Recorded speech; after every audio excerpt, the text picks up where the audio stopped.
And I'm going to do a general reading for the sign of Libra.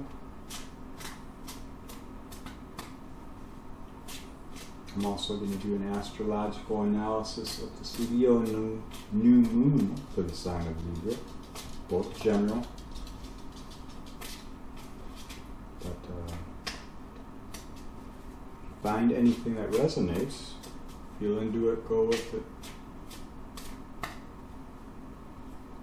Anything that doesn't, well, it's just words.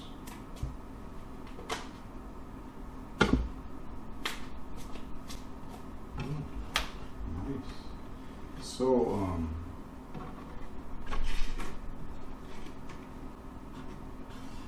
I've got Libra North Node Pluto in my 12th. Libras, they show me things about myself.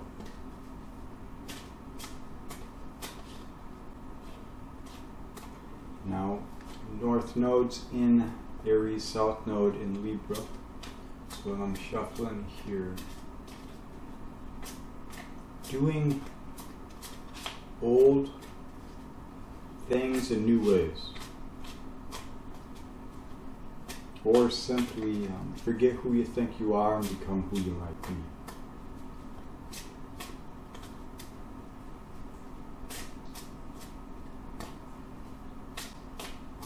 We just come through the nodal process, the North Node in Taurus, South Node in Scorpio.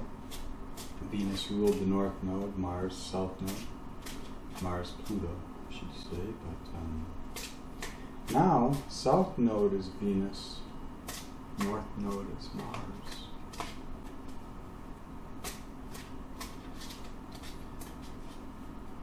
We'll get into it with the astrology, but before we get the reading going here, I'm starting to feel into this.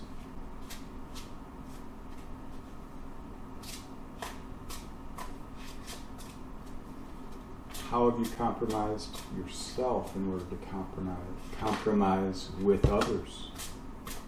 I think I got an idea. Kind of common for most of us, I feel. Wow, this is interesting.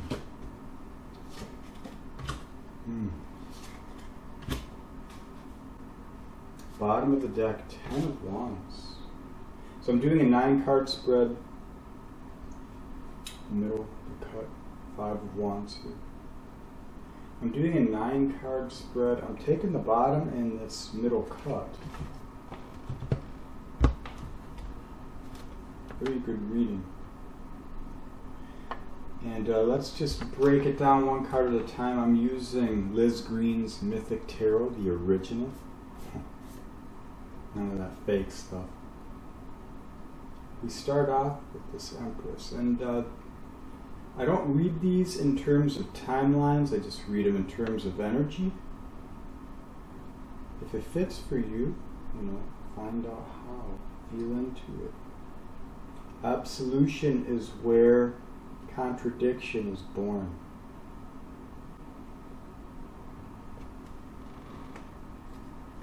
My cat wants to come up. Rio, what the heck are you on board? Huh? Where's that?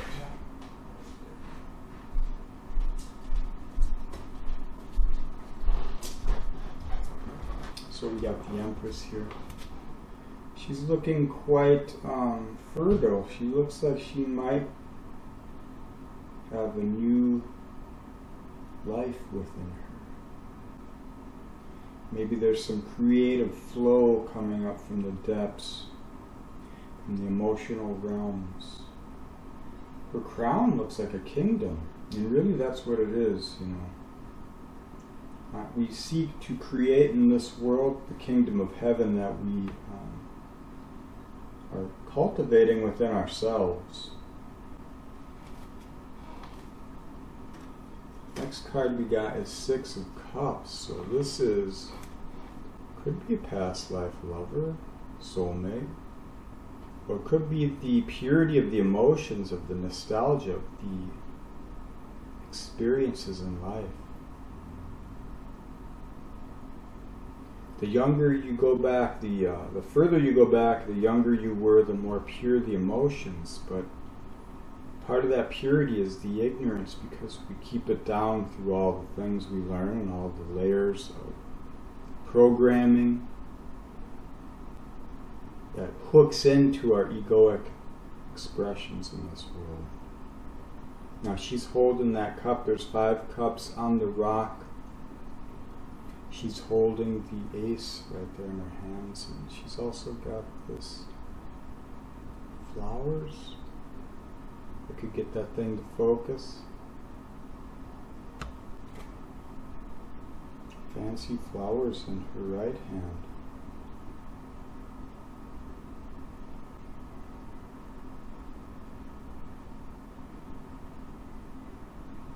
The ocean here represents the depth of the emotions. Reminders of the pain of the past, shouldas, couldas, wouldas, opportunities for the ace, times when you drank from the ace of cups, and when it was empty you set it down. Now you're holding your own, you're holding the purity of what it is, so that you can cultivate realization within yourself. Next is the 7 of Wands here. Party time. The chaos and the calm. Libra is like that Pegasus flying through the storm.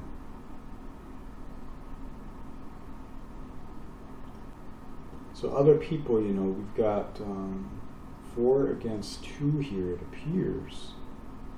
But or they're all for themselves. 2 kings, or a queen and a king, I can't tell. 2 knights and 2... One guy's got a lamb skin on. Looks like the fire dance over here. So a lot of the tension we hold within ourselves, we seek ways for the expression of that tension. We try and find form for the tension. A lot of that perpetuates the loops of the past, the relational dynamics of the past. Sometimes when we're changing, sometimes when we're feeling into the new sense of self, other people feel threatened by that. They want to hold us to the image that they have held because it validates who they are. Even when the world around us is burning down, it's getting crazy. A lot of people will find solace in doubling down in the egoic constraints of using their fire to burn another, to try and burn the world down, rather than learning how to hold it without burning anything down, so you know where to bring it and how to cultivate it.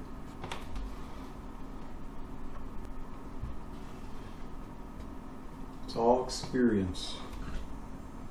Next card, another major arcana, the moon. 3-faced here. 3 phases. The animal down here, we've got Cancer at the bottom. There's moonlight. She's standing in a pond or a puddle. This 3-headed hound. Cerberus? I forget. Past, present, future. Kind of looks like there's an angelic transformation happening as we reconcile the past into the current conditions to generate a future that is unknown.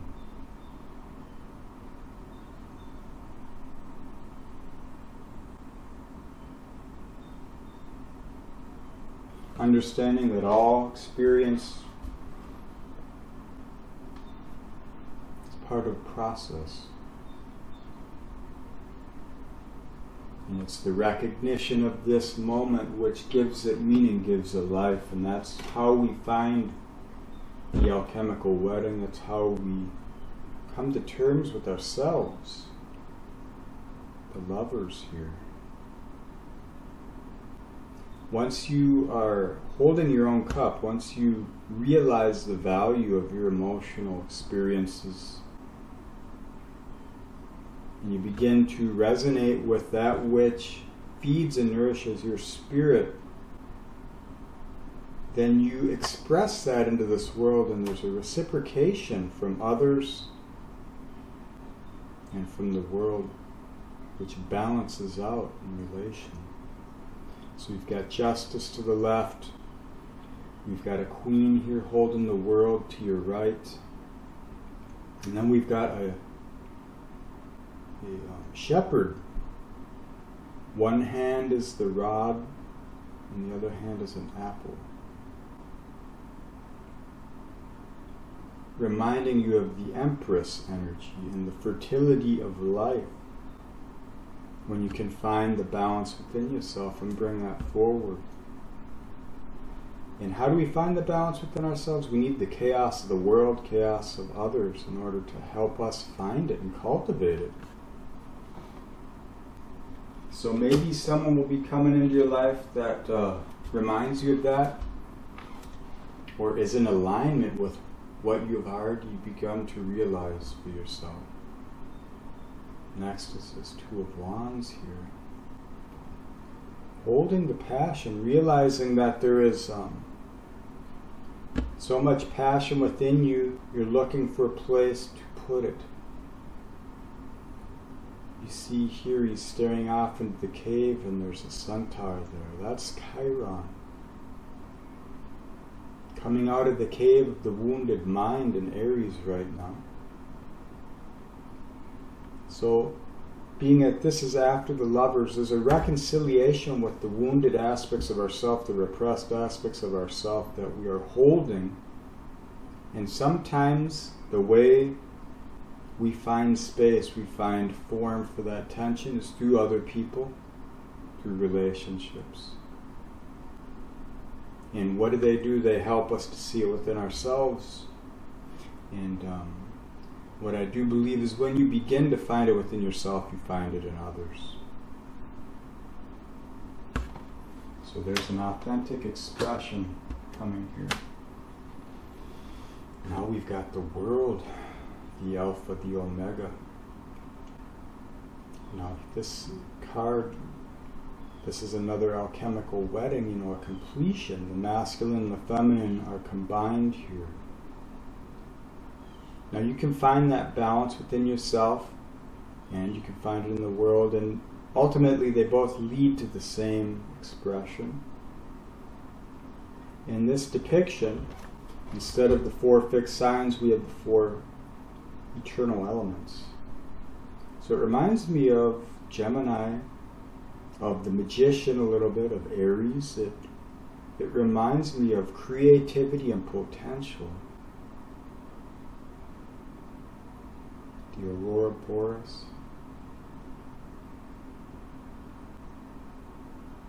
So you could be stepping through old loops in order to realize them anew.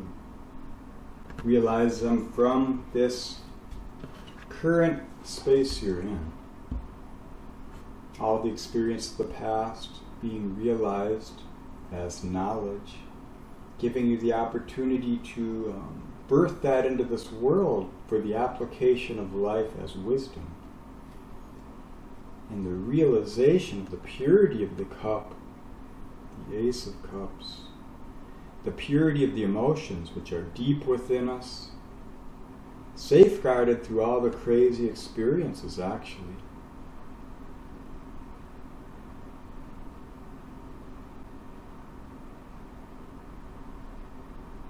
This could be new love, it could be new imagination, it could be realization of the water pour of the star in Aquarius. Emotional authenticity flowing. Next we have the King of Swords. Now have this king's holding the scales in his left hands and the sword in the right. So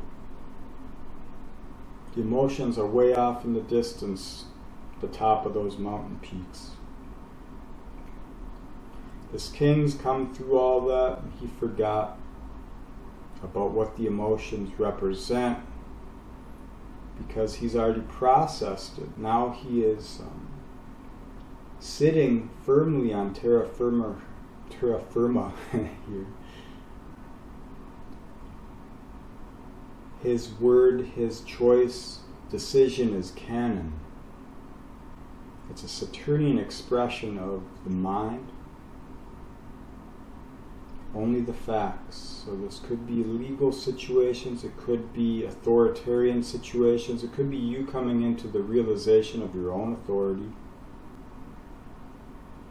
and realizing how powerful your words can be. Certainly how powerful your choices can be. Then at the bottom we have the Ten of Wands here. Ending of a tough cycle. She's burning there. She's got the golden fleece outside. There's a boat waiting for her. It's beaten up, but it still works. And there's a boatman there. Looks like the hermit, kind of. Or it's a broken flagpole, I can't tell. In any case, burning in your emotions. This is Phoenix reborn because tens represent the dead and new beginning, the alpha omega of the passions, and a new expression of how you relate and tap into your passion. Where do you carry the fire? What do you use it on? Here we can see the feminine and the masculine. The struggles of the past, that dragon's holding the golden fleece. A lot of times the dragon represents the dweller on the threshold, the beast within us, the primal wounds that we must face. Can only face it within. Until we truly face it within, we just replicate it without, and in that process we get tired and we realize that we become our own worst enemy and the others are just the edifice from which we're painting that expression. The problem is sometimes we get into that emotional space, we get into the shadow work, it's hard to come out because you've got to digest all that, and that keeps coming and going. But looking at these cards, you've gone through the Five of Wands. Ten of Wands is the outcome of this. It's the transformation, Phoenix being reborn. So good reading. Now let's get into the astrology here.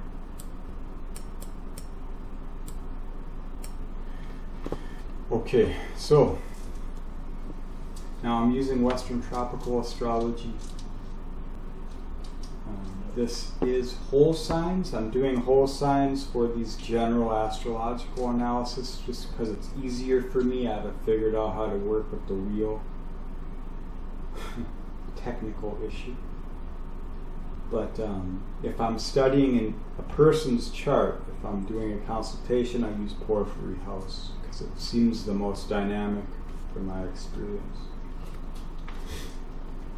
But right off the bat, Libra rising here, this is how we're going to break the charts down. You might not be Libra rising, but you can look at your rising sign and get a picture of how these energies might be playing out for you. If you want to look at Libra as your sun, just look at where Leo is in relation to the sun, 2 houses back, generally speaking. So Venus here, your chart ruler, your signs ruler, it's retrograde. So we're having this Leo New Moon on August 16th, 23 degrees of Leo. And there's a stellium, we've got Venus in a balsamic phase conjunction, a closing phase to this new moon. So completion of a Venus cycle. Actually, once she gets out of retrograde, it's a new cycle for Venus. But Venus just went through the Cazimi with the Sun, all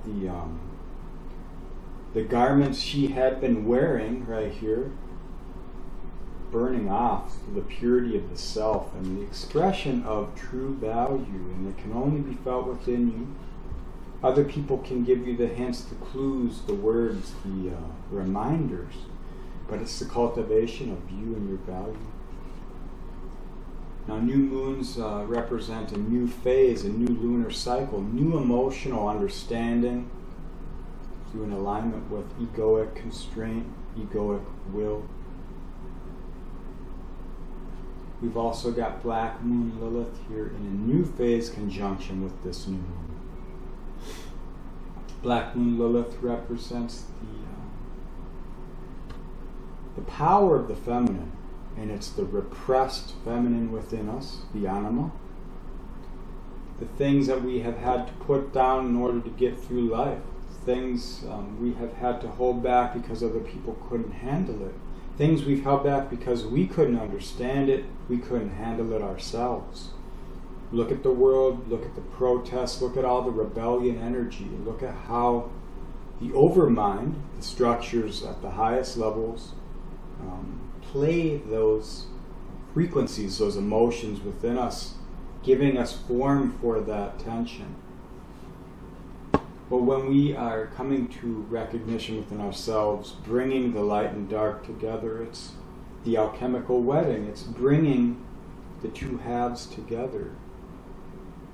And you don't have to understand it. I mean, I don't necessarily think you can understand it in one life.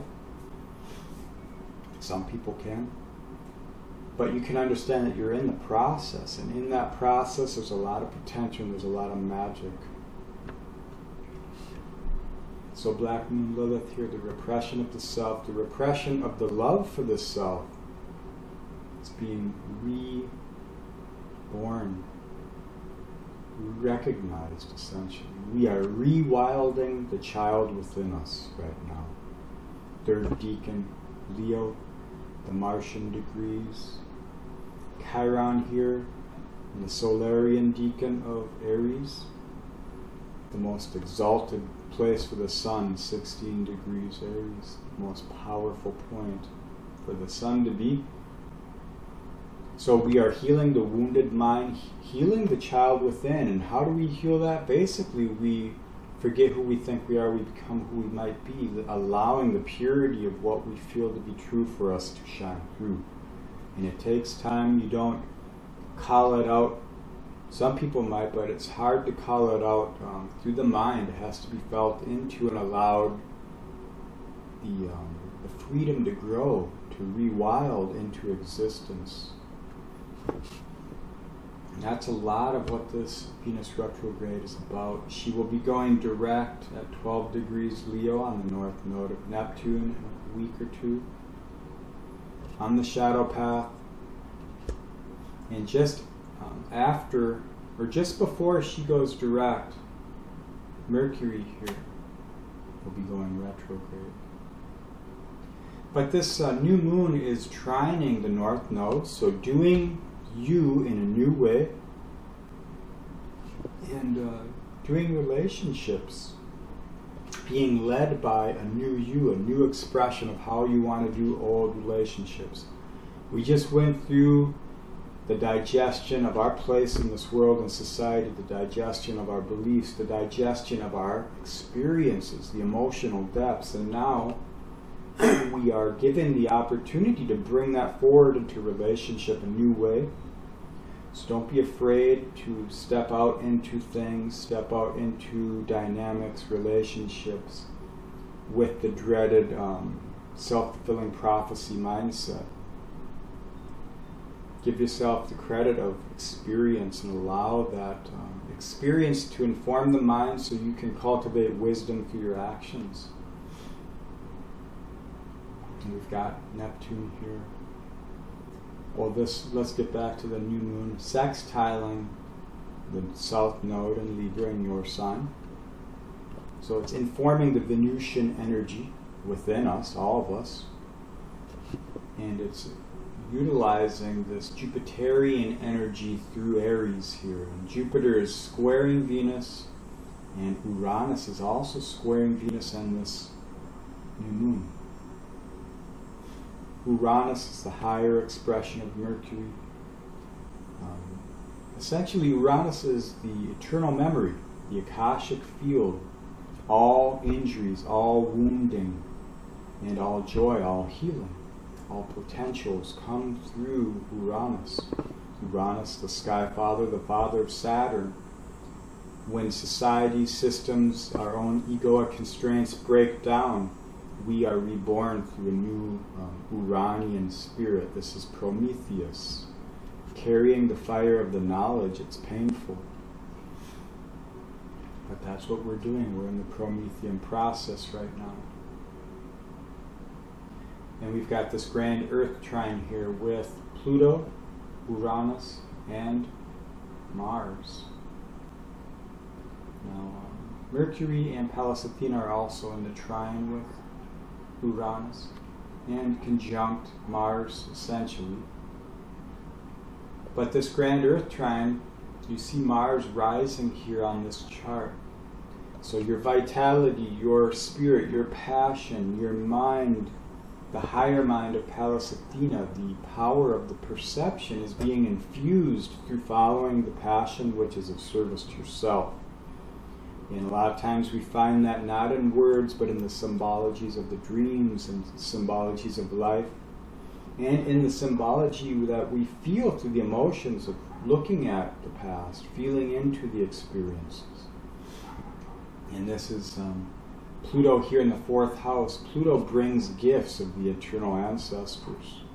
When we work with our shadow, when we work with those things that we feel compelled to ignore. And here, transformation of value. And value is what we're finding here with Venus. How have you compromised yourself in relations? How have you repressed your authentic expression so that others, people could feel better in their subjective experiences? How have you subjectified objective perspective to get along? So you had some reprieve from the chaos, So you're finding the fire within yourself so that you can stand in your power. Now, Mercury here, being realized with Pallas Athena before Mercury goes back into the retrograde motion.